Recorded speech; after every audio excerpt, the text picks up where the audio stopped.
मैं हूं रौनक पारेकर, आप देख रहे हैं पंजाब केसरी राजस्थान। आज देश का यूनियन बजट यानी कि केंद्र का बजट है वो पेश हुआ है, जहां तमाम तरह की सहूलियत है आम जनता को दी गई है। कई इलेक्ट्रॉनिक आइटम सस्ते हुए हैं तो कई चीज़ महंगी हुई है। हालांकि एक चीज़ इसमें नहीं है कि इनकम टैक्स को लेकर के जो बातचीत है वो आने वाले समय में वो की जाएगी, लेकिन उससे पहले आज केंद्र सरकार की ओर से लगभग आय में बड़ी छूट का जो पेंशनर्स हैं उनको दी गई है। उसके अलावा अगर बात करें तो टैक्स पेयर्स को भी काफ़ी ज़्यादा छूट है वो दी गई है, लेकिन जो नौकरी पेशा लोग हैं उनकी टैक्स पेयर की सीमा है उसको बढ़ाया गया है। आखिर आज का जो केंद्र का बजट है उससे युवाओं को, देश के लोगों को कितना फायदा होगा, इनकम टैक्स से आम जनता पर क्या असर पड़ा है, क्या नहीं पड़ा है, कि कृषि को लेकर के बात करें तो कृषि में किस तरह का बजट देखा गया है, इस पर हम बात करेंगे। हमारे साथ मौजूद है, हमारे गेस्ट हैं नटवर सारडा जी हैं जो पेशे से चार्टर्ड अकाउंटेंट है। नटवर जी आपका बहुत बहुत स्वागत है। दिनेश जैन जी हैं वो भी चार्टर्ड अकाउंटेंट है, उनका भी बहुत बहुत स्वागत है। उसके अलावा बनीचंद जैन जी हैं जो कृषि एक्सपर्ट हैं। इन तमाम अतिथियों से हम बात करेंगे, कृषि क्षेत्र में बात करेंगे, इनकम टैक्स के स्लैब्स को लेकर के बात करेंगे। सबसे पहले इनकम टैक्स को लेकर के बात कर लेते हैं क्योंकि आम जनजीवन से जुड़ी हुई ये चीज़ है। सबसे पहले नटवर जी आपका मैं रुख करूंगा कि नई आयकर व्यवस्था है वो शुरू की गई है, उसमें लगभग 12,75,000 रुपए की आय पर जीरो टैक्स है उसका ऐलान किया गया है। क्या यह छूट सभी टैक्स पेयर के लिए होगी या फिर कुछ स्पेशल शर्तें हैं वो इसमें लागू की जाएंगी? नहीं, ऐसा सबसे पहले तो मैं स्वागत करता हूँ। धन्यवाद आपका कि आपने मुझे यहाँ बुलाया। जी देखिए, ये एक बहुत बड़ा इनिशिएटिव है जो भारत सरकार ने लिया है। जो 12 लाख की इनकम पे कोई टैक्स नहीं लगेगा। ये 12 लाख की लिमिट सबके लिए है। 12,75 की बात कर रहे हैं वो सैलरी क्लास के लिए, क्योंकि 75,000 रुपए का स्टैंडर्ड डिडक्शन जो पहले 50 था उसको 75 कर दिया गया है। तो जी 12 लाख की जो छूट है वो सबके लिए है। एक बेनिफिट तो ये हुआ है जो कि पहले 7 लाख थी। दूसरा बेनिफिट ये हुआ कि जो 12 इसके बाद में टैक्स स्लैब जो बनाई है वो जी टैक्स स्लैब भी आप देखोगे पहले 25% की स्लैब नहीं थी, जी सीधी 20 से 30 थी, उसको एक स्लैब और जोड़ दिया। तो मतलब टैक्स रेट कम। इवन 12 लाख तक की जिसकी इनकम है या सैलरी क्लास में 12,75,000 की जिसकी इनकम है उसको तो कुछ देना ही नहीं है। लेकिन उसके ऊपर भी किसी की इनकम है तो जो टैक्स लगेगा वो कम लगेगा पिछले साल के मुकाबले में। मैंने जैसे एक चार्ट बनाया था तो उस चार्ट के हिसाब से हम बात करें तो जिसकी इनकम 12,75,000 रुपए है सैलरी क्लास की, उसको जो पहले करीबन 87,000 रुपए टैक्स देना पड़ता था जी वो बिल्कुल जीरो हो गया है। तो उसको तो सीधा सीधा बेनिफिट हो गया। लेकिन मान लो किसी की इनकम 12 लाख से ऊपर है, मेरी एक अज्यूम कर लेते हैं 15 लाख की किसी की इनकम है, जी तो 15 लाख की इनकम पे जो पहले टैक्स था वो करीब 93,000 था। जी नहीं, 1,45,000 था जो 93 हो गया। तो उसको जी 53,000 रुपए का बेनिफिट मिल रहा है।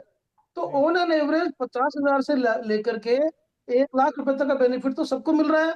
और जो सैलरी क्लास है जिनकी इनकम 12 लाख से 75,000 रुपए है उनको बहुत अच्छा फायदा हुआ है।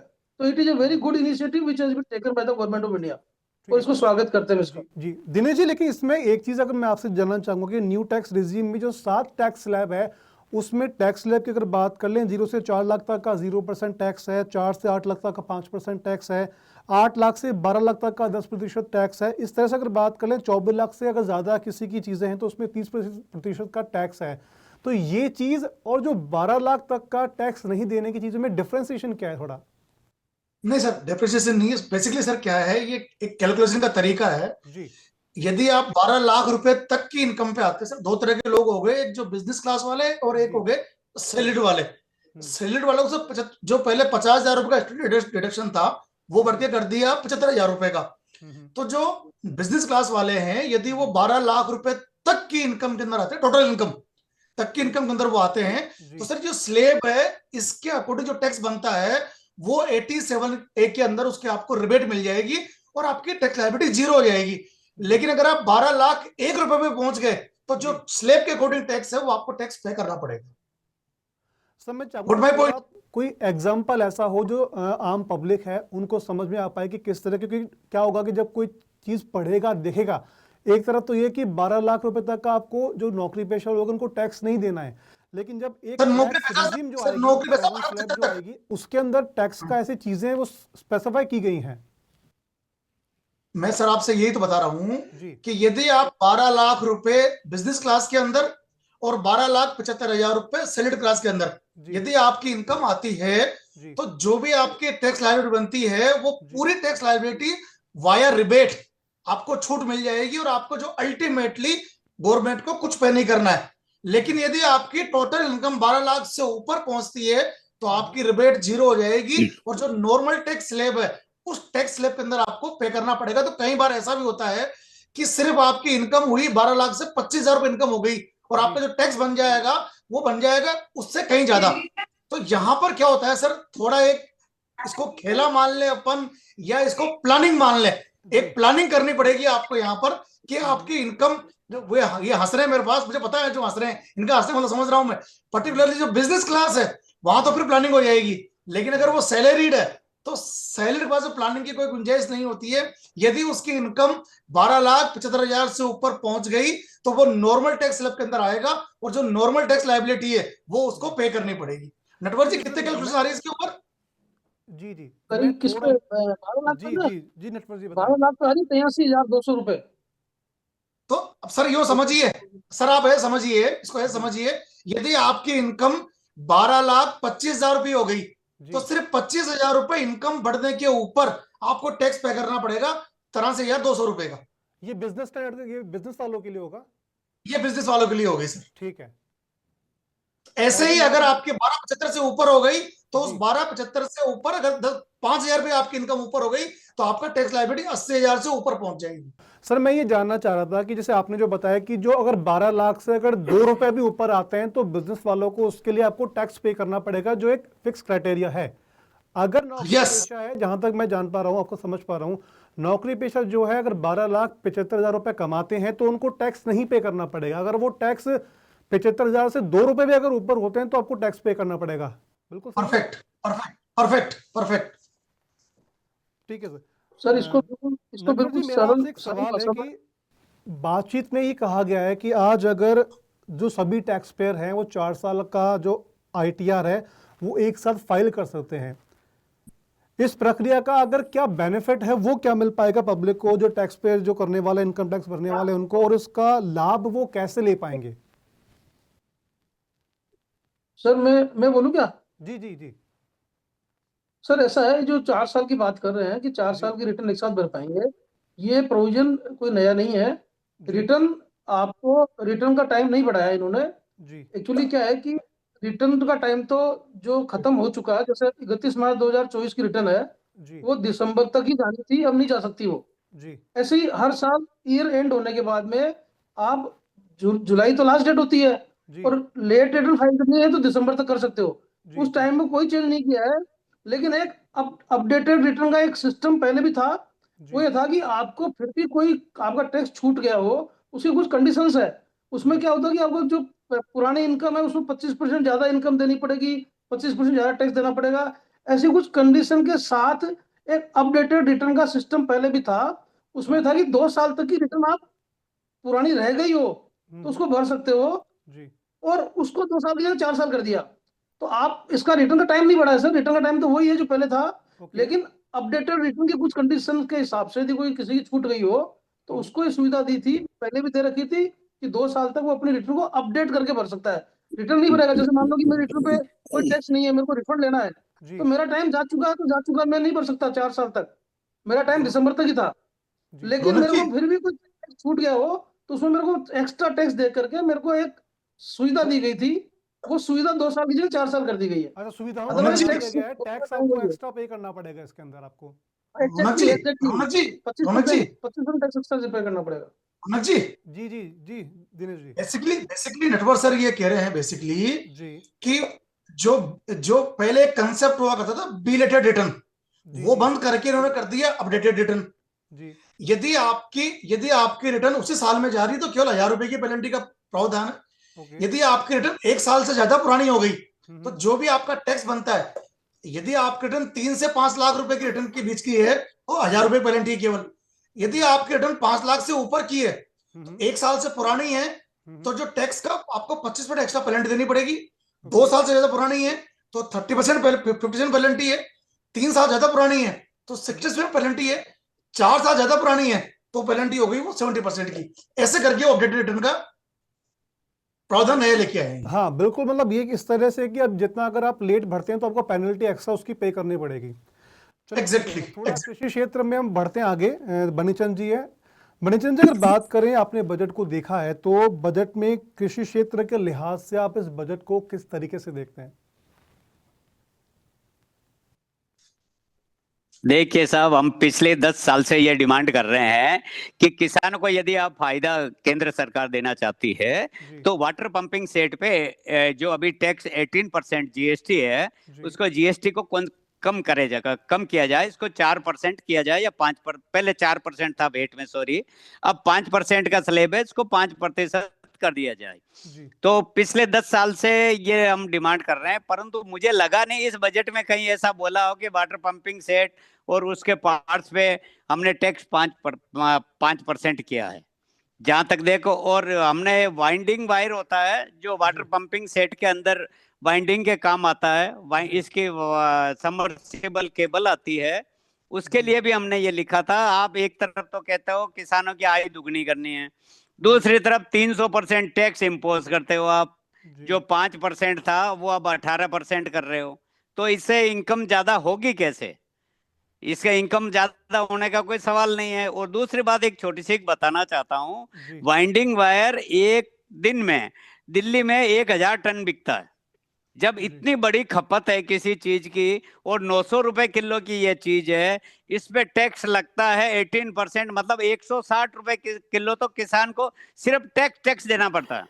अब आप बताइए, इतना टैक्स दे के आय बढ़ेगी कैसे? तो हमारे बाप को भी यही देखते हैं। तो जीएसटी को काउंसिल में यदि ये लिख के भेजते हैं हम रेट ऑफ टैक्स इसकी कम करते हैं, तो किसी की हिम्मत नहीं कि वो नहीं कर पाते। तो मेरा निवेदन ये था कि इस पे टैक्स कम होना चाहिए था, जो हुआ नहीं है। हम उदासियां, एक बात 4 लाइन बता रहा हूं, हम जी उदासियां नहीं लाते तो क्या करते, जश्न 16 नहीं जलाते तो क्या करते, जी हम जश्न 16 नहीं जलाते तो क्या करते, हम उदासियां नहीं लाते तो क्या करते, अंधेरा मांगने आया था मुझसे उजालों की भीख, और हम अपना घर नहीं जलाते तो क्या करते। अब किसान के साथ तो ये हो रहा है। जी जी हाँ जी, मैं एक बार आपके पास फिर वापस आऊंगा आपके पास एक बार, लेकिन थोड़ा सा हम रुक करते हैं इनकम टैक्स की चीज़ों को हाँ लेकर के। जी दिनेश जी, मेरा सवाल आपसे है कि सीनियर सिटीजन के लिए टीडीएस है, उसकी सीमा को 50,000 से बढ़ा करके लगभग 1 लाख के आसपास से किया गया है। क्या उससे कुछ निवेश और आय में कुछ इम्पैक्ट पड़ेगा इससे? सर बिल्कुल पड़ता है। सीनियर सिटीजन थोड़ा इससे मोटिवेट होगा, और जब मोटिवेट होगा तो एक्चुअली क्या सर, वैसे टीडीएस कोई खर्चा नहीं होता है। जी यदि आपका टैक्स टीडीएस कट भी गया तो जब आप रिटर्न भरेंगे तो रिटर्न भरने के थ्रू उसको वापस आप रिफंड क्लेम कर सकते हैं। फिर फर्क सिर्फ यहाँ पर ये पड़ता है सर कि वो थोड़ा मोटिवेट ज्यादा होता है, उसको लगता है कि यार मेरा टैक्स कटा नहीं, जितना पैसा मैंने इन्वेस्ट किया उसका जो इंटरेस्ट है वो पूरा मेरे पास आ गया, तो सर्टेनली इसका इम्पैक्ट पॉजिटिव आएगा। और जो सीनियर सिटीजन थोड़ा इसके ज्यादा लिए मोटिवेट होंगे कि वो एफडी करवाएं और आराम से इंटरेस्ट अर्निंग करके। और सर क्या होता है, generally senior citizen recurring system में करवाते हैं कि उनको हर महीने ब्याज मिलता रहे, तो वहां से जब पैसा कट के नहीं आता तो दे विल बी हैप्पी, और वो लगेगा कि यार मेरे पास पैसा आ रहा है और मेरा घर का खर्च भी चल रहा है और मेरा काम भी आराम से चल रहा है। तो ये एक मोटिवेटिंग चीज है सर। इसके अलावा सर आपने एक और चीज देखी होगी, जो रेंट पे टीडीएस करता था पहले, जी वो 2,40,000 रुपए पे करता था, अब उसको बढ़ा के 6 लाख कर दिया है। तो ये बहुत बड़ा रिलैक्सेशन है सर। 2,40,000 से 6 लाख रुपए करना बहुत बड़ा इंपैक्ट देके जाएगा ये, और अगेन ये इकोनॉमी को बूस्ट देगा। चलिए नटवर जी, थोड़ा सा मेरा इसमें स्टार्टिंग वाले क्वेश्चंस में मैं थोड़ा वापस जाना चाहूँगा कि नई जो इनकम टैक्स का स्टैंडर्ड डिडक्शन के रूप में जो 75% की 1000 की छूट दी गई है, क्या वो सभी नौकरी पेशा लोगों के लिए दी गई है या फिर इसके लिए भी कुछ स्पेसिफाई नौकरी पेशा लोग हैं कि इनके लिए आपको छूट दी नहीं गई है? नहीं, ये 75,000 की जो स्टैंड डिडक्शन है वो सारे ही सर्विस क्लास सेक्टर के लिए है। इसमें कोई डिस्क्रिमिनेशन नहीं है कि प्राइवेट सेक्टर वाले अलग होते हो या गवर्नमेंट सेक्टर वाले अलग होते हो। जी सारे सर्विस क्लास, चाहे वो बैंक किसी भी सेक्टर में काम करते हो, यदि उनकी सर्विस है तो उसको 75,000 रुपये का स्टैंड डिडक्शन मिलेगा।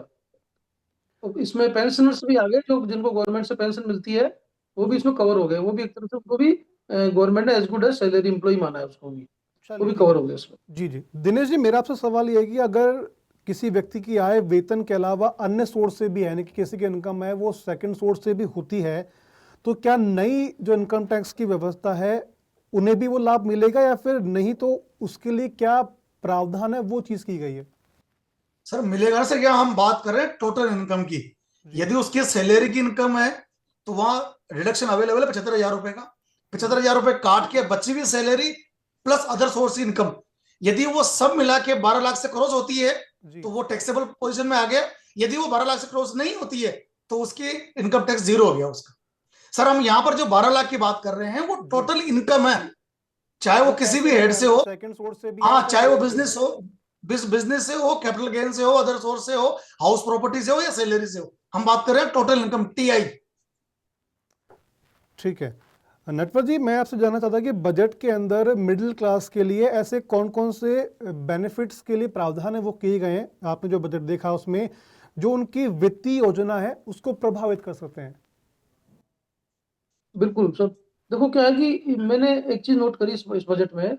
ये बजट बेसिकली मिडिल क्लास को समर्पित बजट है। मिडिल क्लास को कह लो या जो छोटे उद्योग है, जो एमएसएमई सेक्टर्स है, उसको समर्पित उद्योग है। मैं एमएसएमई सेक्टर जो छोटे उद्योग हैं, उनको भी मिडिल क्लास की श्रेणी में ही अपन मानते हैं। तो इन्होंने कई प्रावधान ऐसे किए हैं जिनसे इनको मिडिल क्लास को बेनिफिट होगा। इसमें एक तो अपन ने काफी देर डिस्कस किया सैलरी का, जो टैक्स रेट का अपन ने डिस्कस किया, सैलरी प्लस टैक्स रेट का। तो टैक्स रेट का सीधा सीधा बेनिफिट मिडिल क्लास को हो ही रहा है। इसके अलावा अपन बात करें तो इसमें जैसे एमएसएमई की लिमिट बढ़ा दी इन्होंने। एमएसएमई की एक डेफिनेशन होती है, उस डेफिनेशन को चेंज करके उसको करीब करीब डबल कर दिया। एक जो इन्वेस्टमेंट की और टर्नओवर की लिमिट होती है, तो एमएसएमई सेक्टर्स को क्या है कि रेट ऑफ इंटरेस्ट जो वो बाजार उधार लेता है बैंक से पैसा, उसमें रेट ऑफ इंटरेस्ट भी कम लगती है, उसको कई बेनिफिट होते हैं एमएसएमई को। तो नेचुरली जब एमएसएमई की जो लिमिट को इन्होंने डबल करी, तो उसका बेनिफिट जो मिलेगा वो भी एक तरह से देखा जाए तो मिडिल क्लास सेक्टर को ही उसका बेनिफिट मिल रहा है। इसके अलावा जो एक इम्पोर्टेंट चीज है वो ease of doing the business, या ईज ऑफ जो कॉम्प्लिकेसी थी जो लो की, वो खत्म करने की कोशिश करी है। जैसा कि दिनेश जी ने बोला कि टीडीएस पे अब 6 लाख तक टैक्स नहीं कटेगा। आपने जब भी अभी बताया कि जैसे सीनियर सिटीजन को 1 लाख रुपए तक टीडीएस नहीं कटेगा, तो इससे क्या हो रहा है, इनको सुविधा तो हो ही रही है ना। कि नहीं तो इनको खाली रिफंड लेने के लिए रिटर्न भरनी पड़ती थी और सारी मातापची करनी पड़ती थी। अब इनको कितना सुविधा हो गई कि इनको टीडीएस को रिफंड लेने के लिए रिटर्न नहीं भरनी पड़ेगी इनको, यदि टीडीएस नहीं कटा है तो इनका। प्लस रेंट इनकम है किसी की 6 लाख रुपए की खाली रेंट इनकम है, उसके टीडीएस कटेगा ही नहीं। नहीं तो 6 लाख रुपए वैसे भी टैक्सेबल नहीं, 12 लाख तो टैक्स ही नहीं है ना। अब 6 लाख पे जबरदस्ती टैक्स कट रहा था उसका, खाली टैक्स को रिफंड लेने के लिए रिटर्न भरनी पड़ रही थी, और वो रिटर्न नहीं भरेगा, तो कितनी सुविधा हो गई। इसके अलावा और जो बेनिफिट मिल रहे हैं वो सब बेनिफिट जो ये मिडिल क्लास को ही मिल रहे हैं ज्यादातर बेनिफिट। तो मेरा मानना है कि मिडिल क्लास सेक्टर के लिए इसमें बहुत कुछ काम हुआ है। इसके अलावा एक चीज और करी है इन्होंने कि जो मिडिल क्लास को भी जो एमएसएमई सेक्टर है उसको भी एक ये जैसे किसान क्रेडिट कार्ड की अभी अपन बात करेंगे कि किसान क्रेडिट कार्ड जो मिलता था उसकी पहले लिमिट 3 लाख थी और उसको लिमिट 5 लाख कर दी। ऐसे ही अब मिडिल क्लास को भी ये कर रहे हैं कि उसको भी क्रेडिट कार्ड देंगे जो छोटे उद्योग है, तो उनको क्रेडिट कार्ड देंगे तो उनको एक पैसा फाइनेंस में मिलेगा। वो भी एक सुविधा है जो उनके लिए मिल रही है। तो मिडिल क्लास के लिए इसको समर्पित बजट है और मेरा मानना है मिडिल क्लास के लिए बहुत अच्छी चीजें इसमें करी गई है।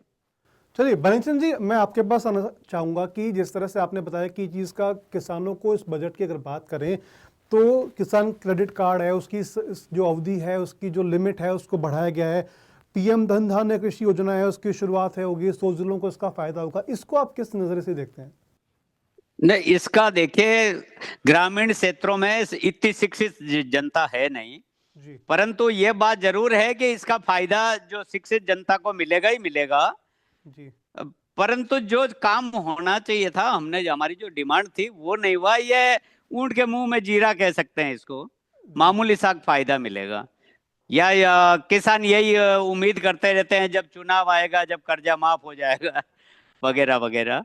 बाकी कोई विशेष फायदा इस बजट में लगा नहीं साहब, जब जहां तक मैंने देखा है। ठीक है, यदि हमारे तो टैक्स कम होता तो ही फायदा होता इसका। चलिए ठीक है। दिनेश जी, अगर बात करें जैसे कि नई इनकम टैक्स की जो व्यवस्था है उसमें निवेश से संबंधित अगर किसी विशेष छूट या प्रोत्साहन का क्या प्रावधान है, जैसे कि लाइक अपना एटीसी हो गया, एटीडी हो गया, यदि नहीं तो निवेश की योजना हम यानी कि जो पब्लिक है वो कैसे बनाए? सर देखिए, दो बातें हैं सर। ये सुबह भी मैं चर्चा कर रहा था प्री बजट के ऊपर सर। जी सर दोनों चीजें साथ चलेगी। इन्होंने जो नई रिजीम दी है उस नई रिजीम के अंदर कोई भी एटीसी वाली डिडक्शन अवेलेबल नहीं है जी और कोई भी बचत का प्रावधान ये लोग नहीं करते हैं। सर जब पहले बचत का प्रावधान करते थे उसका एक बेनिफिट ये होता था कि चलो अल्टीमेटली मिडिल क्लास का एक पर्टिकुलर पैसा चला गया बचत के अंदर, और इस बहाने कहीं ना कहीं वो सेविंग कर लेता था। सर इसका दूसरा इंपैक्ट आप देखिए पॉजिटिव, कि यदि वो जो पहले एनएससी में पैसे लगाता था, या वो एफडी करता था, या वो एलआईसी पैसा लगाता था, उसकी जगह सर यदि उसका टैक्स बच रहा है, तो सर जब वो टैक्स बचेगा, वो उसको जब क्युमुलेटिव इकट्ठा करेगा और उस पैसे को लगाएगा रियल एस्टेट के अंदर, उस पैसे को लगाएगा गोल्ड के अंदर, उस पैसे को लगाएगा इक्विटी के अंदर, उस पैसे को लगाएगा म्यूचुअल फंड के अंदर, तो सर वहां का जो रिटर्न है वो मल्टीप्लायर है। हालांकि सर यहाँ पर जोखिम भी है, नो डाउट जोखिम भी है, लेकिन सर बिना जोखिम के आप मल्टीप्लायर रिटर्न को भी इकट्ठा नहीं कर सकते ना। तो यहाँ पर सरकार की जो मंशा है वो यही है सर, कि यदि आप जब नई रिजीम में आते हैं और जब आपको टैक्स का बेनिफिट दे रहे हैं, तो अल्टीमेटली वो जो पैसा बच रहा है वो जब सिस्टम में जाएगा, वो इकोनॉमी में जाएगा, वो इकोनॉमी को बूस्ट करेगा। दोनों चीजें हमेशा चलती है सर। वो जो पहले सेविंग हो रही थी उसके ऊपर रिटर्न बहुत मिनिमम रिटर्न हुआ करता था, 5% का, 6% का, और वहां पर कभी भी पैसा मल्टीप्लाई नहीं होता था। लेकिन यदि उस पैसे को बचा के आप पर्टिकुलरली रियल एस्टेट या गोल्ड पे देखिए ना कितना रिटर्न दे रहा है, या म्यूचुअल फंड देखिए, उस पैसे को वहां इन्वेस्ट करते हैं, तो अल्टीमेटली आप भी बूस्टअप होंगे, आपका घर भी बढ़ेगा, और जो इकोनॉमी है पूरे हिंदुस्तान की वो भी बूस्टअप होगी। जब हम बात कर रहे हैं वर्ल्ड लार्जेस्ट थर्ड इकोनॉमी बनने की, तो सर ये तभी बनेगी जब कहानियां यहां तक पहुंचेगी। आप देखिए ना, अगर हम बात करें यूएस की, वहां पर कोई सिस्टम नहीं है, और तब भी वो वर्ल्ड लार्जेस्ट इकोनॉमी है। वो इसीलिए है कि वहां पर पैसा मार्केट में जा रहा है, पैसा वहां पर खर्च हो रहा है, और वो उससे दिन दोने रात चौगुनी आपकी इकोनॉमी लगातार बढ़ती रहती है। बिल्कुल, जितना मार्केट में पैसा जाएगा उतना वापस रिटर्न लौट के वापस भी आएगा। नटवर जी, मेरा आपसे सवाल यह है कि बजट 2025 में इनकम टैक्स छूट की घोषणा के बावजूद भी शेयर बाजार को अगर देखें तो आखिर इसमें गिरावट क्यों देखने को मिली है? क्या यह निवेशकों की उम्मीद से कम था, या फिर अन्य कारण थे जिसको प्रभावित कर रहे थे? सर मैं आज सुबह से शेयर मार्केट को वॉच कर रहा था, जी तो मैं आपको एक चीज बता दूं कि शेयर मार्केट ने सुबह जब बजट आया जी तब एकदम से इसको रिएक्ट किया था और नेगेटिव रिएक्ट किया था। जी लेकिन अभी बंद होने वाला होगा शायद, ये बंद होते होते पॉजिटिव हो गया अभी शेयर मार्केट। तो जी इसका कारण क्या रहा मैं आपको समझाता हूँ। जी मेरे को समझ में आई है कि सुबह जब बजट के अनाउंसमेंट हुए, जी तो बजट के अनाउंसमेंट में कहीं ऐसा लगा ही नहीं कि कोई पर्टिकुलर बड़ी इंडस्ट्रीज को या कोई पर्टिकुलर सेगमेंट को कोई इन्होंने गवर्नमेंट ने कोई छूट दी है, या कंपनीज को कोई बढ़ाने के लिए कुछ काम किया है, ऐसा कहीं दिखा नहीं। तो शेयर मार्केट तुरंत रिएक्ट किया और नेगेटिव चला गया। लेकिन जैसे जैसे लोगों ने कैलकुलेशन करी और जैसे जैसे इसके बजट के इफेक्ट समझ में आए, तो फिर समझ में आया कि यार ये तो बहुत बड़ा इनिशिएट ले लिया। जैसे एक ये आपने अभी दिनेश जी ने बताया कि जो 12 लाख की जो इनकम टैक्स की जो छूट दी है, जी ये अपने आप में कितना बड़ा इशू आ गया। क्योंकि आप सिर्फ एक चीज मानेंगे कि जो सेविंग हो रही थी वो फोर्स सेविंग हो रही थी। जी ज्यादातर लोग सेविंग क्यों करते हैं? वो इनकम टैक्स बचाने के लिए सेविंग करते हैं, फोर्स सेविंग करते हैं। जी और उनको ये पता लगे कि यार मेरे को इनकम टैक्स बचाना ही नहीं है, तो वो सेविंग नहीं करेंगे। और सेविंग नहीं करेंगे तो पैसा जाएगा मार्केट में। तो ये जो जो 7 लाख से 12 लाख की जो लिमिट करी है, इसकी वजह से दो बातें हैं। एक तो डायरेक्ट बेनिफिट हुआ, उसको टैक्स बचा। जी दूसरा, उसको जो जो सेविंग कर रहा था उसको अब आप कंपेयर करोगे ओल्ड स्कीम और नई स्कीम में, जी तो मैं आपको बिल्कुल चैलेंज के साथ कह रहा हूँ, अब ओल्ड स्कीम कोई काम की नहीं है। हर तरह से नई स्कीम बेटर है, जिसमें आपकी कोई रिबेट नहीं मिलेगी, कोई छूट नहीं मिलेगी। तो अब उसको ये पता है कि मेरे को नई स्कीम में रहना है, जी जिसमें मेरे को कोई 80C नहीं मिलेगी, कोई हाउसिंग लोन का रीपेमेंट का बेनिफिट भी मिलेगा, लेकिन मेरे को कोई फायदा नहीं है उसका। फायदा नहीं। मतलब ये सब मिलने के बाद भी मेरे को टैक्स ज्यादा देना है, तो वो जी नहीं लेगा इन बेनिफिट को। और नहीं लेगा तो वो पैसा क्या करेगा? वो फिर सेविंग भी नहीं करेगा। वो सेविंग नहीं करेगा तो अल्टीमेटली ये पैसा कंज्यूमर मार्केट में जाएगा ये, और ये इकोनॉमी को बढ़ाएगा। और जब ये पता लगा शेयर मार्केट को कि यार ये इतना बड़ा पैसा जो है, वो जो सेविंग में हो रहा था, वो जो डम पड़ा था, वो पैसा अल्टीमेटली जो इंडियन मार्केट में आएगा, इंडियन इकोनॉमी में आएगा, तो ये इकोनॉमी अपने आप बूस्ट होगी। और इसी के रिजल्ट से शेयर मार्केट पॉजिटिव आ गया। और मेरे ख्याल से अभी भी ओके पॉजिटिव चल रहा होगा शायद। दिनेश जी आप बता सकते हैं पॉजिटिव होगा यस शायद सर। अभी। जो पर्टिकुलरली जो नटवर जी भी कह रहे थे, जो सीजीटीएमएसी का जो इम्पैक्ट आया सर, ये बड़ा इम्पैक्ट आएगा।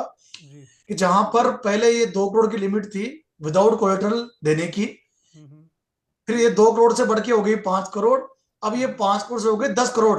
सर ये 100% जो बेनिफिट है ये जाएगा मिडिल क्लास को। ये उन लोगों के लिए है जिनके पास में कोलेटरल अवेलेबल नहीं है। तो कोलेटरल अवेलेबल नहीं होने वाले लोग मिडिल क्लास वाले लोग होते हैं। सेकेंडली जो सर ये जो केसीसी की लिमिट बढ़ाई 3 लाख से 5 लाख, ये भी लिमिट उनकी बढ़ी है जो अल्टीमेटली मिडिल क्लास वाले हैं।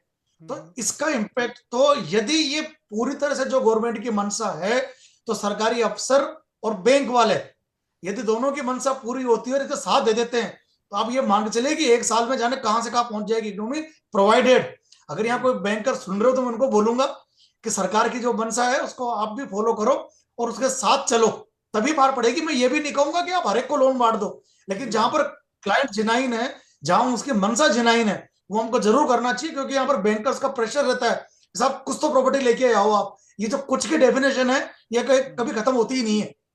तो सीजीटीएमएसी मतलब है जस्ट विदाउट कोलेटरल, तो उसको अगर वो एज इट इज फॉलो करेंगे तो आप ये मानने से इकोनॉमी के अंदर तो वो आग लगेगी जिसकी कोई कल्पना नहीं कर सकता। अगर दिनेश जी बात करें जैसे कि किराया आमदनी है उस पर भी टीडीएस छूट पर 6 लाख रुपए तक की छूट है वो दी गई है। तो सर बेसिकली पहले क्या था सर कि यदि आपका किराया 2,40,000 रुपए साल से ऊपर आता है तो उसके ऊपर टीडीएस काटना कंपलसरी था। अब ये बढ़ के लिमिट हो गई 6 लाख रुपए की। अब सर इसको आप ऑफिशियली अनुसार कैसे भी कहें, यहां पर आदमी फ्री हो गया कि वो आराम से 6 लाख रुपए तक के चेक एक जने से ले जिसपे टीडीएस नहीं कटेगा। नटवर जी बोल रहे थे, फिर मैं दोबारा बोल रहा हूं कि मान लीजिए आपके पास 2 किराएदार है और उनका किराया आ रहा है 50,000 महीने का, दोनों मिला के हो गए 1 लाख रुपया, इसके अलावा कोई इनकम नहीं है आपके पास में, टोटल इनकम 12 लाख रुपए की हो गई। 12 लाख के अंदर जब आपका जब टैक्स स्लैब के अंदर आप नहीं आ रहे हैं वहां पर, तो सीधा जब बिना टीडीएस की इनकम मिलेगी तो सीधी इनकम पूरी आपके हाथ में आ रही है और वो पूरी की पूरी इनकम वापस इकोनॉमी में फ्लो करने के लिए रेडी रहती है। जब आप उस पर टीडीएस काट लेते हैं तो उतना पैसा वापस गवर्नमेंट के पास रुक जाता है, जो कि टैक्स पेयर उसको वापस इकोनॉमी में डाल नहीं पाता है। तो यहां पर ये रिलैक्सेशन मिल गया कि जब आप 6 लाख रुपए तक की इनकम पर टीडीएस नहीं कटेगा आपका रेंट की इनकम के ऊपर, तो कहीं ना कहीं वापस ये पैसा मार्केट के अंदर फ्लो होगा जो अगेन इकोनॉमी को बूस्ट करेगा। दिनेश जी मैं चाहूंगा कि एक बार आप फिर से है ना टैक्स का जो स्लैब सरकार ने रिलीज किया है उसको एक आसान भाषा में समझाइए जिससे कि आम पब्लिक है इसको और इजीली समझ पाए इसको। चलिए सर मैं दोबारा बोलता हूं मैं आपको एक बार के लिए, आप सर इसको यूं बहुत इजीली समझिए कि जो गवर्नमेंट ने टैक्स स्लैब दे रखा था पहले, वो टैक्स स्लैब था, उसको अब इजी करके इन्होंने क्या किया सर कि 12 लाख रुपए तक यदि आपके पास में इनकम है, फिर मैं बात कर रहा हूं टोटल इनकम की, टोटल इनकम यदि आपकी 12 लाख रुपए की है तो उसके ऊपर टैक्स नहीं लगेगा। वो टैक्स क्यों नहीं लगेगा सर कि जितना भी टैक्स आपका बनता है वो पूरा का पूरा टैक्स आपका छूट के थ्रू वो रिबेट मिलती है आपको सेक्शन 87 के अंदर। वो सेक्शन 87 के अंदर रिबेट मिलके पूरा का पूरा जो आपका टैक्स है बाय वे ऑफ रिबेट वो आपको फ्री हो जाएगा। आप समझ पा रहे हैं इसको? अगर वो सैलरीड वाला बदला है तो सैलरी के अंदर 75,000 रुपए की उसको एक्स्ट्रा रिबेट मिलती है। वो मिलती है किस बात की? वो मिलती है एक्सटर्नल डिडक्शन, चाहे वो गवर्नमेंट सर्वेंट हो, चाहे वो पब्लिक सर्वेंट हो, चाहे वो प्राइवेट सर्वेंट हो। 75,000 रुपए तक उसको एक्स्ट्रा जो एक्सटर्नल डिडक्शन के थ्रू रिबेट जो छूट मिलती थी वो छूट मिला मिलू के उसके लिए हो गई वो 12,75,000 रुपए। तो 12,75 तक आपकी वहां फ्री हो गई जो आपका है सैलरीड बंदा, और जो बिजनेस क्लास है उसके लिए 12 लाख रुपए तक की फ्री हो गई। यो इसके अंदर कहानी है सर। चलिए सर आपका शुक्रिया बहुत बहुत दिनेश जी और नटवर जी, दोनों आपने बहुत अच्छी तरीके से और साधारण भाषा में जो टैक्स स्लैब है उसको समझाया, इसके लिए बहुत बहुत शुक्रिया आपका। तो ये थे नटवर साडा और दिनेश जैन, दोनों ने चार्टर्ड अकाउंटेंट हैं। दोनों ने बताया कि आखिर किस तरीके से जो प्रॉपर तरीके से स्लैब है, कैसे आपको इन्वेस्ट करना है, क्या गवर्नमेंट ने इस बार मिडिल क्लास के लिए इनकम टैक्स में दिया है, किसानों के लिए क्या चीज़ बात कही है। बनीचंद जी जुड़े से हमारे साथ में जिन्होंने बात की किसानों को लेकर, जब आने वाला समय है कुछ दिनों बाद में नए टैक्स को लेकर के कानून भी है, उसको लेकर बातचीत है आने वाले समय में की जाएगी, तो किस तरीके से और नई चीज़ें निकल के आती हैं इस पर सबकी निगाहें हैं वो बनी रहेंगी। लेकिन तब तक के लिए आप देखते रहिए पंजाब केसरी।